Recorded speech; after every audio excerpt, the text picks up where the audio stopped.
Joo, ei oikein uni ei, tai nukuin tossa kyllä, olisinko,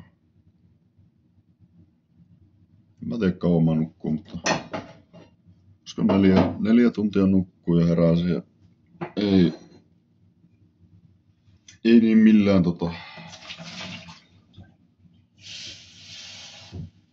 tee mieli nukkua nyt, niin ajattelin, että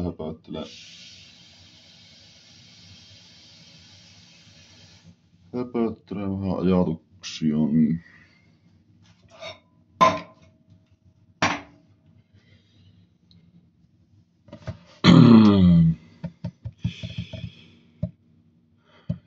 joo, tosiaan meikäläinen on niinku vuoden ajan painanut ihan täysiä menemään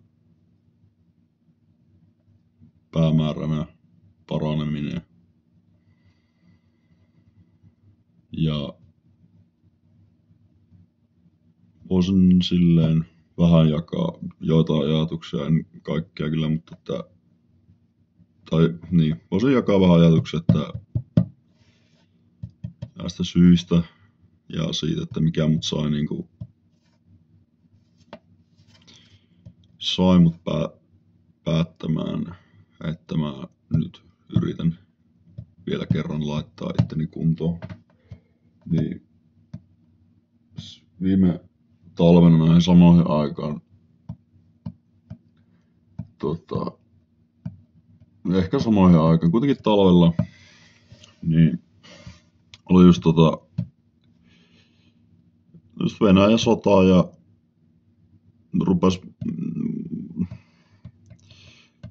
niin viime talvena sota oli jatkunut jo joku, onko se nyt jatkunut jo, kuten nyt 3. vuosi vai, kuitenkin niin rupes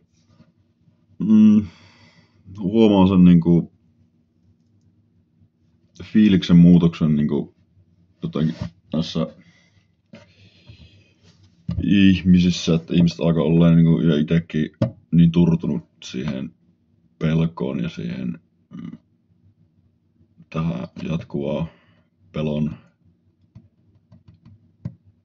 tuuttaamissa joka kanavasta ja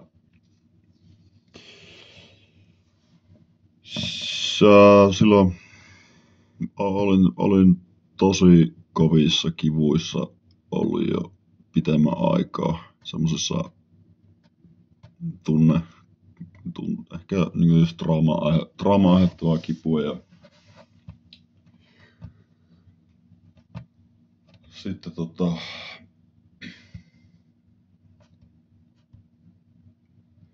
perheen sisällä tapahtui asioita ja sitten yhdistettynä siihen Venäjän hyökkäyssodan aiheuttamaan pelkoihin ja näin, niin, ja ehkä joihinkin muihinkin juttuihin, niin mulla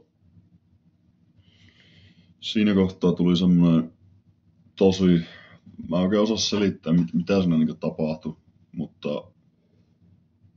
se oli semmoinen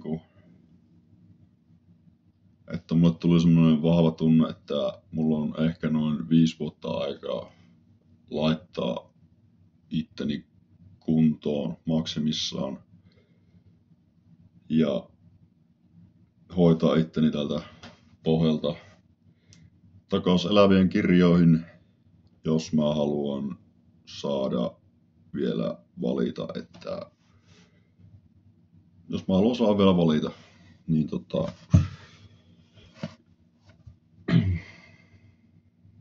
ja niin, siis siinä kohtaa tuli myös semmoinen olo, että mä olin silleen, että fuck, että nyt lähtee henki, että on aivan uuvuksissa ja just se olin monta kertaa joutunut soittaa ambulanssia ja käydä tuolla päivystyksessä, kun just se paniikkikohtauksia ja näin, niin pistinkö mä levyä päälle? Niin, siitä sitten ajatus rupesi kasvamaan ja silloin edellisen syksynä oli saanut semmoisen ensimmäisen onnistumisen kokemuksen, kun oli lopettanut tupakan polton ja meni 12 vuoden polton jälkeen. Nyt tällä viikolla vähän tullut sähkötubangia poltettua, mutta se on ollut semmoista, täytyy käydä vähän niissä juttuissa, että niistä pystyy pääsemään sitten, että ne pystyy laittamaan niinku taakse jääneeseen elämään sitten. Niin se jotenkin oli semmoinen iso juttu, mikä sitten, no ehkä se oli oikeastaan se, mikä sitten kuitenkin käynnisti niinku kaiken silleen, että mä rupesin saamaan vähän semmoista itsetuntoa ja ettei antanut niinku enää ihmisten kävellä yli ja rupesin laittaa rajoja ja vaatimaan semmoista ihmismäistä kohtelua. Se ja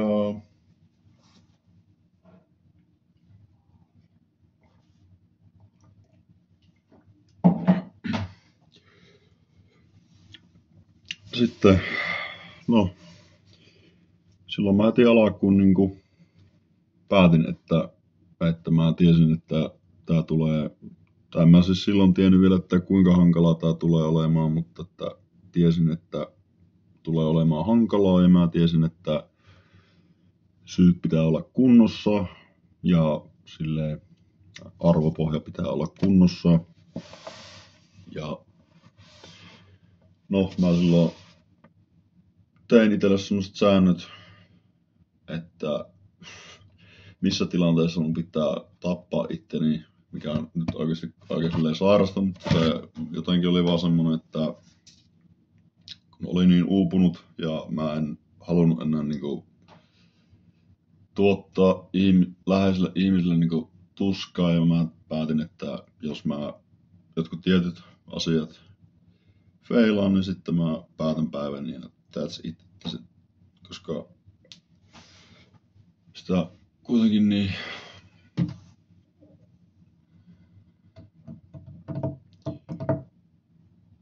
monta kertaa käynyt siellä rajalla, niin tuli semmonen, että nyt se on kaikki tai ei mitään ja jos mä ite mun ne lupaukset niinku petän ja että mä en mene mun arvojeni mukaan, niin sitten se on sornoo ja kohti hopeita rantoja.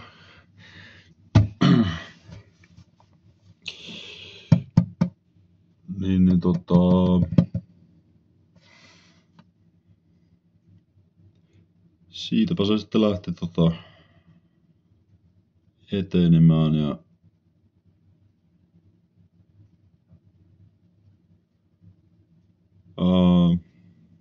pitkään aikaa se meni vähän silleen, että mä niinku, no siis jossakin vaiheessa mulla niinku oli, että on ollut niinku, että mä söin 8 milligrammaa rivaatrillia päivässä mutta tuossa vaiheessa niin mun annos oli enää, että joka toinen päivä tai saatoin joinakin viikkoina ottaa joka päivä, mutta että pystyin jo olemaan silleen, että ei tarvinnut joka päivä ottaa rauhoittavia ja pystyi ollaan tyyliin pussissakin, jos oli ihan pakko, niin ei mitään silleen. Mutta kuitenkin, että se riippuvuus rauhoittavia oli vielä päällä ihan kunnolla. Ja sitten se,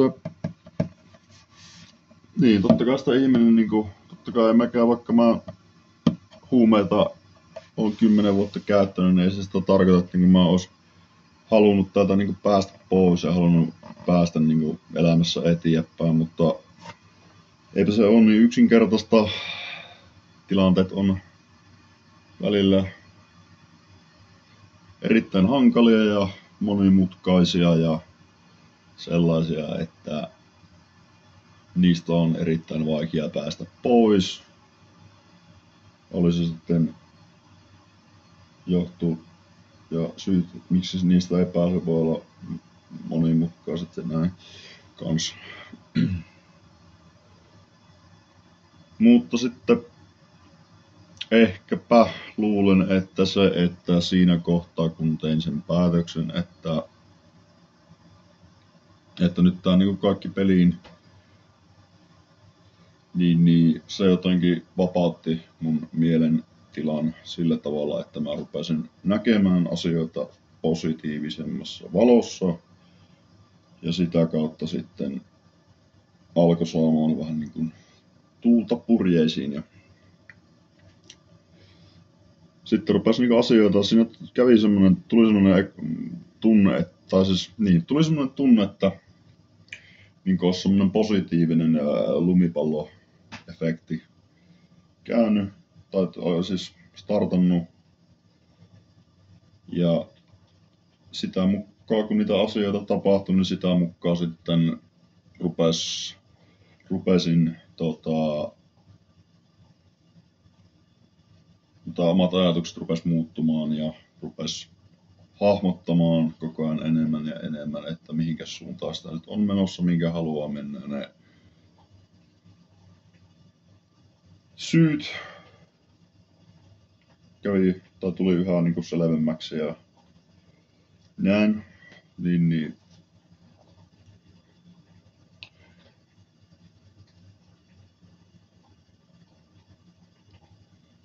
Ja nyt on tosiaan se, mä en ole kyllä varma, että on sattunut olla jopa 8 viikkoa ilman niitä rauhoittuja, mutta ajantaju on mennyt niin kuin aivan kokonaan. Siis silleen, että sitä on ollut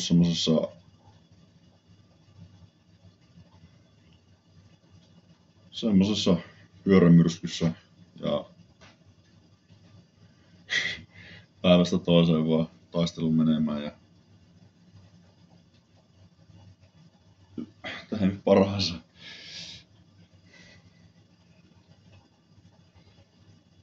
Joo.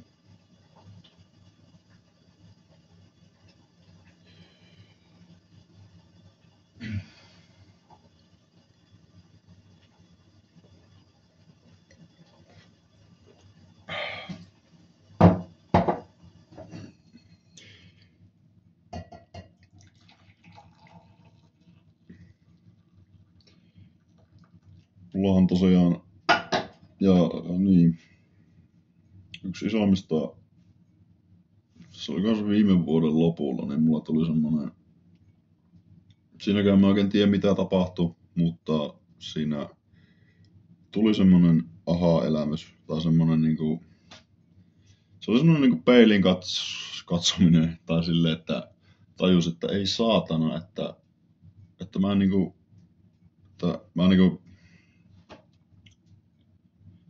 siis mä oon silleen aika, voin sanoa, että pidän itseäni aika, jos on tietyssä jutussa niin kuin musiikissa esimerkiksi, mä oon lahjakas ja kielissäkin mä oon aika lahjakas sille, että mä pystyn puhumaan tosi hyvää englantia parhaimmillani.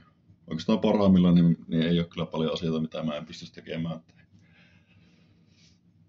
Mutta niin mä tajusin sen, että ei saatana, että mä en ole niinku, mua ei ole kiinnostanut niinku yhtään mikään niinku silleen, että mä en ole niinku kiinnittänyt mihinkään huomiota. Jotain mä oon laulanut, en mä tiedä mitä mä oon laulanut. Jotenkin sen myöntäminen itselle, että ei perkele. Niin se oli kans semmonen, mikä sitten sai taas aikaan sen, että mä rupesin niinku kiinnostua just rupesin politiikasta. No en mä kyllä kiinnosta silleen loppuisen politiikka vittuakaan ja Suomen meininki on niin jotenkin semmoista ja ylipäänsä maailman meininki. Niin, tai siis niinku politiikka, niin en tiedä mitä helvettiä, mutta rupesin kiinnostua asioista ja muuntauduin semmoisesta kehityskyvyttömästä ihmisestä kehityskyvylliseksi ihmiseksi ja sitten tai siis että niin se oli kans semmonen, että mikä kasvatti sitten tätä toivon tunnetta ja semmoista, että ehkä elämä kantaa, jos antaa elämän kannatella ja kannattelee myös itse itseensä parhaansa mukaan. Ja sitten rupesin kirjoittamaan just samoihin aikoihin, kun tein tuon päätöksen. Se oli aluksi semmoista, että mä vaan niinku ajattelin, että no, kyllä tässä varmaan kuolema tulee, niin että ainakin viimeiset vittuilut niinku terveydenhuollolle ja näin. Mutta sitten se nopeaa meni siihen, että mä rupesin kirjoittaa jo sitten tosi nopeaa siitä se meni siihen, että mä rupesin vaan kirjoittaa omia ajatuksia ja lyriikoita ja näin. Ja paljon on kyllä tullut kirjoitettua tänä vuonna silleen oikeastikin. Ja osa teksteistä on ihan hienoja silleen. Tai onkin hienoja, on.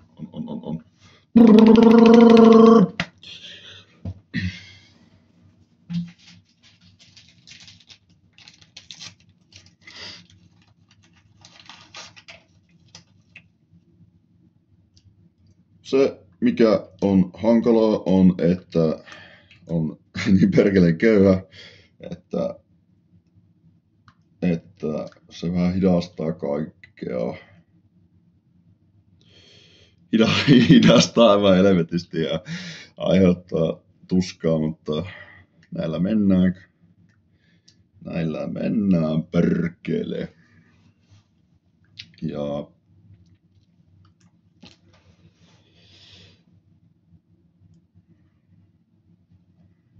mitäs? Köyhyys, raha.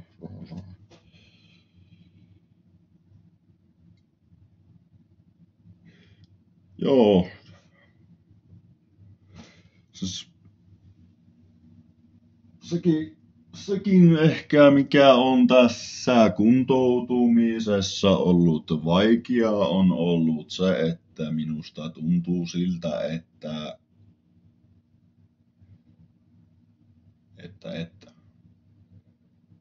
no, tuntuu siltä, että maailma on menossa semmoisen suuntaan, että ihmiset on jotenkin passiivisoitumassa tai silleen, että kun no, miten se nyt sanoisi, että musta tuntuu, että meidän hallitus ja tää maailma on silleen, ne työntää niinku paskaa purkkiin ja tarjoaa ihmisille ja sitten ihmiset niinku ottaa sen ihan mielellään vastaan ja sitten vielä ovat niinku välillä jopa niinku iloisia siitä tai jotenkin ja näin, niin tuo on meidän mielestä aika silleen pelottavaa, että jotenkin jos itse ainakin, niin kyllä mä yritän taistella parhaani mukaan ja tuunkin taistelee niin loppuun asti. Mutta välillä vaan tullaan semmonen fiilis, että onko mä oon mennyt jo semmoiseen niin pisteeseen, että tästä ei niin enää vaan yksinkertaisesti pysty niin asiat paranemaan. Ja että niin ihmiset tulee menettää se ihmisyyden. Ja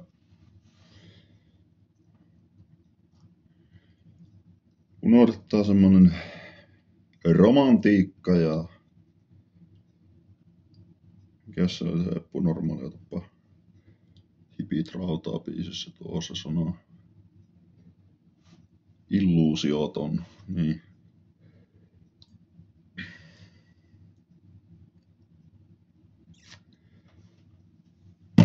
Mutta ehkä sitä pystyy kuitenkin loppupeleissä sitten luomaan semmoisen oman todellisuuden.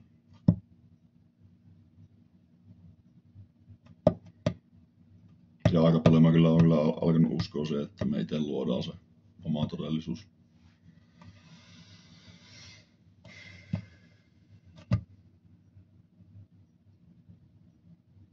Mutta niinku, ja siis niinku olen myös alkanut ajattelemaan siis siihen, että kyllä se semmoinen tietynlainen kärsimys, niin se on myös vapauttava ja sitä pitää myös sitten olla. Kyllä mä oon kiitollinen myös siitä, että mä oon kärsinyt, koska jos mä en olisi kärsinyt, niin mä en varmaan olisi tullut kuntoon. Sille. Että kai se on vähän tää elämästä, että se tulee se hetki, kun sulla on se momentumi, sit sä painat menemään täysiä eteenpäin, sit sä menetät sen momentumin ja sit tulee se, joudut siihen vastatuuleen ja sitten kysytäänkin sitä, että onko ne, minkä takia nää teet niitä juttuja ja sitten kun jos sä pystyt siitä tilasta, sä voitat sen tilan ja et anna periksi, niin sit tulee taas se, kun se on semmoista lepposta mukavaa, loivaa alamäkeä ja pieni myötätuuli. Aurinko paistaa ja näin.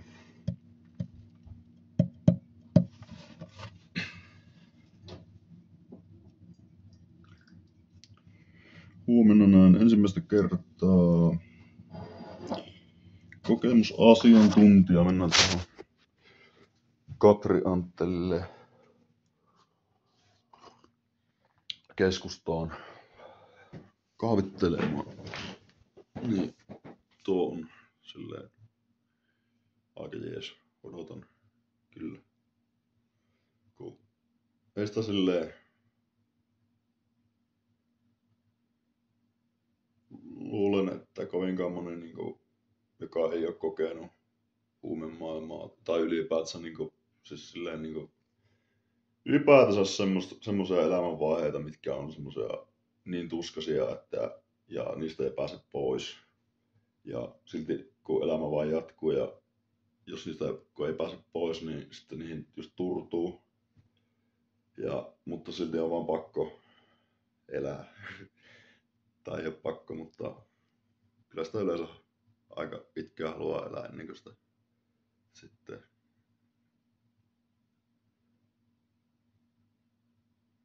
ennen kuin mennään semmoisen pisteen yli. niin mukava päästä juttelemaan näistä jutuista niin semmoisen ihmisen kanssa, joka on kokenut saman.